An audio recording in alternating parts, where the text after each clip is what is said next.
We start with C-Town, Cleveland. How y'all living? How y'all living?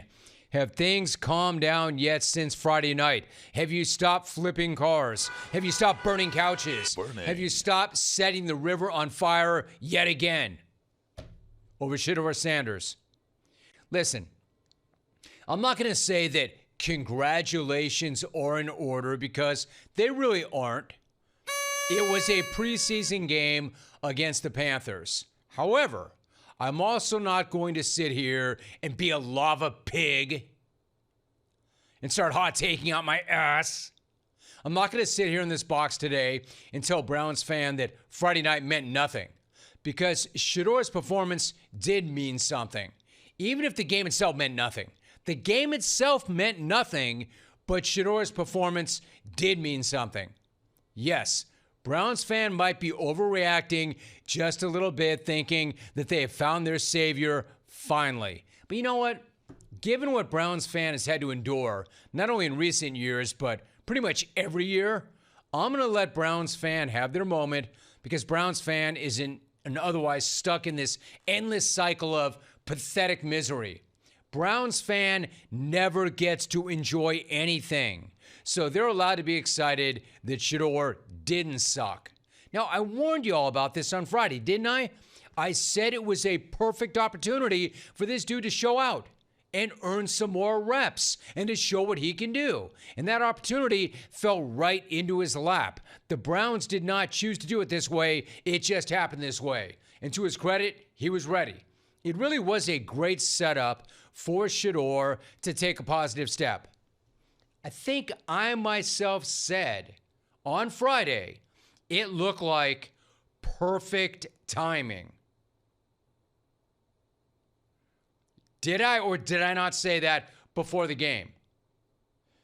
And it turns out it actually was perfect timing because the dude I thought acquitted himself very nicely. He moved the ball, made some really nice plays, really nice throws, finished, not perfect, but he definitely had some flashes and made some really nice throws, especially the 2 TDs. And he finished 14-23 for 138 yards. So I guess the Browns setting the guy up to fail really backfired, eh? Remember that whole sabotage Shidor thing? Yeah, well, that didn't work out. Yeah, because that never made sense to begin with. The thing that really got the Browns fans going, though, was that splashy TD throw. In fact, both of them, starting with the first. How about a little sound?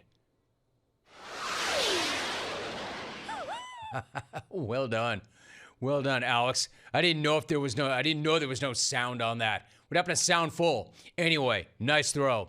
The thing that really got them going was that splashy TD throw number one. Now, did he throw it into some danger? Yes. Did he thread the needle? Yes. Was that a confident throw? Absolutely. He got that needle threaded, he completed the touchdown, and it played really well on social media. At that point, the internet started to lose its mind. Then the second TD was also a nice little dart to a perfect spot. Now he's getting an opportunity. There's the blitz. It's picked up. Sanders and it's caught for a touchdown. See what I'm saying? Those are nice throws. You play quarterback like that in a Browns uniform, Browns fan is going to start freaking out. Browns fan is going to start flipping cars. Browns fan is going to start burning couches, even if the game doesn't count. The game didn't count, but it counted and mattered a lot for Shedeur. Now, it is worth pointing out that Shedeur got 3 series against the Panthers starters and did not put up any points. And the Panthers don't exactly have the most terrifying defense in the league. In fact, you get right down to it, last year they had the least terrifying defense in the league. In fact, they were not only bad, in honor of James Kelly, who will join us later on today, they weren't just ass, they were historic ass last year. They were dead last in scoring defense and total defense. However, when the twos came on the field, Shidor really did light it up. And he stood up against the backups, which is a good sign for a QB4. Given the circumstances and the fact that he had so few reps, and they threw him in there, I really liked the way he handled himself. I liked his poise. I liked his composure, and he did show talent. He did show ability. He showed the Browns that there is enough there to keep looking and to give him more. And that's all you can do when you're a fifth-round rookie that's number 4 on the depth chart.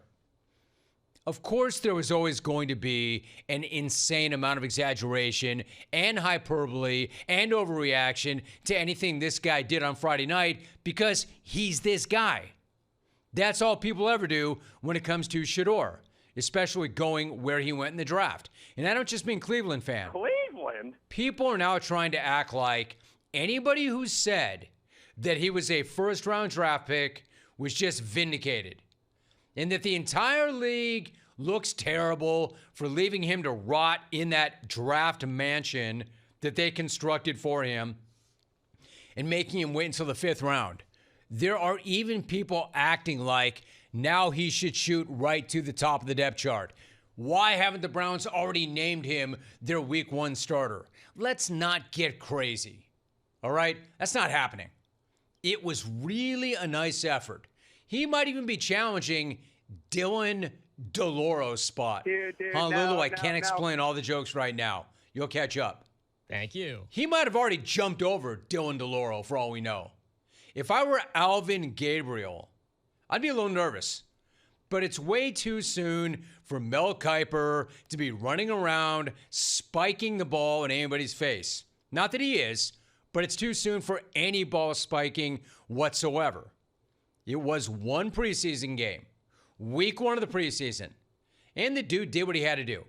Now he's got to go out and build on that. He took that first step in a climb up the mountain, but that's all, which is why the viral moment that he had after the game confronting one of his Cleveland critics felt a little bit premature.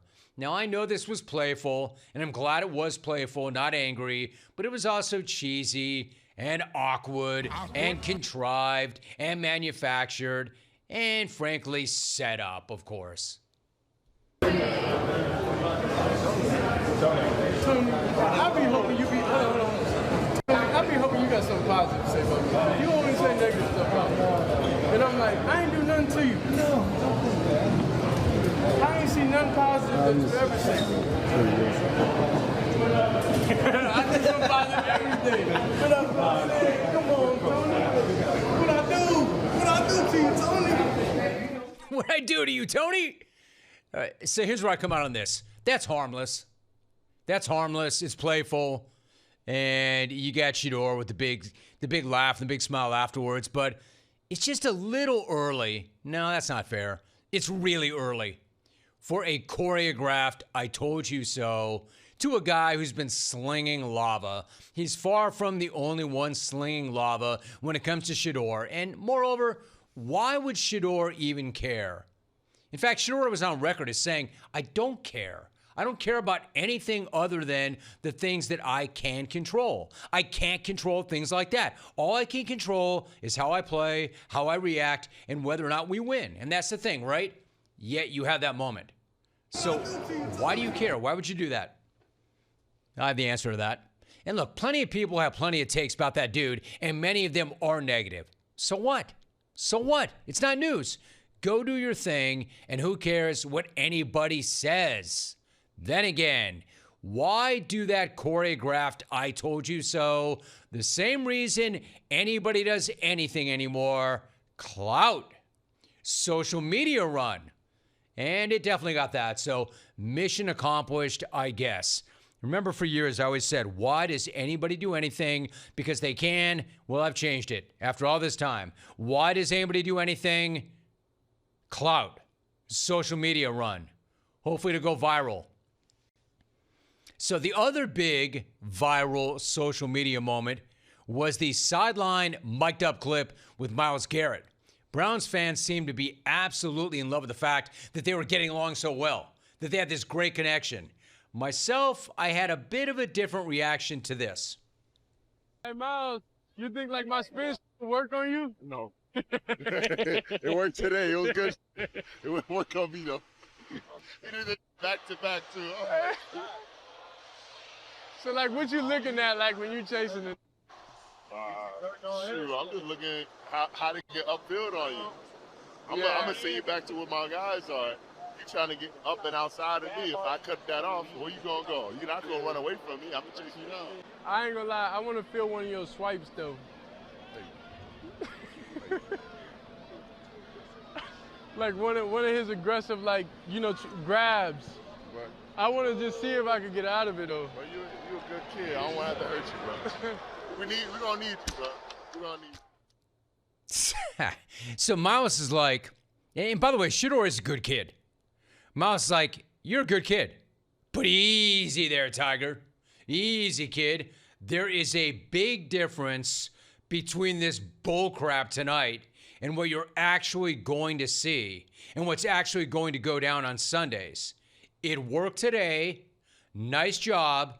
But what you did out there today would not work against me or your real competition. Oh, you want to feel one of my swipes? The hell you do. I don't want to hurt you, kid. Kid, I don't want to have to hurt you, bro. Like that was kind of good-natured trash talk, and then that was kind of good-natured the way it really is. And it really does put that competition level in perspective. You know, him going up against Myles Garrett, and that won't be a problem in practice, but the likes of TJ Watt, Trey Hendrickson, others in the division, it's a really different deal. Shedeur should be happy with the way he played. Shedeur should be pleased. He's all pleased with himself. But Miles is more like, please. Because the reality is, that was just the very first step for Shedeur. Good first step. Positive first step. He just made it up off the mat. He's been laid out there, face down, on the mat, snoozing it out since draft weekend. He was nearly KO'd right in his own draft mansion. Friday, he finally had a chance to get up off the mat and show what he could do, and he did a nice job. He did what he had to do. So now the fight actually starts because now they can't ignore him. Now he's in the conversation. But no. This does not mean that he should have gone in the first round. This does not mean we all owe him and his family an apology. It does not mean that he should be their week 1 starter. It means he did a really nice job. And they better find a way to get him more reps this week. Repeat that performance again next week against Philadelphia, and then we could talk about possibly burning something, or maybe even reigniting the river and lighting the river on fire again. It was nice. It was nice, but can we just settle down a little bit? He did exactly what I said Friday he had a chance to do.